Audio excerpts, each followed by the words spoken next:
Hi friends, welcome to 5 Minutes Tech YouTube channel. Here is Samsung Galaxy A15 smartphone.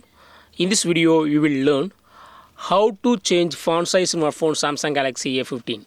First of all, in our phone, go to settings. Go to settings. Then go to display. Go to display. Then here select font size and style. And here select font size. Okay. Here to increase font size, move the cursor to the right side. Move this point to the right side. This is very large size. See the changes. I am going to the home page and check. Go to settings. See here.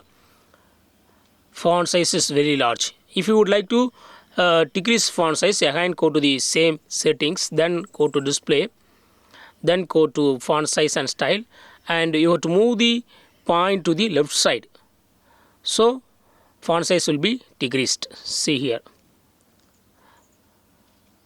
This is default font size. Okay. This is very small size.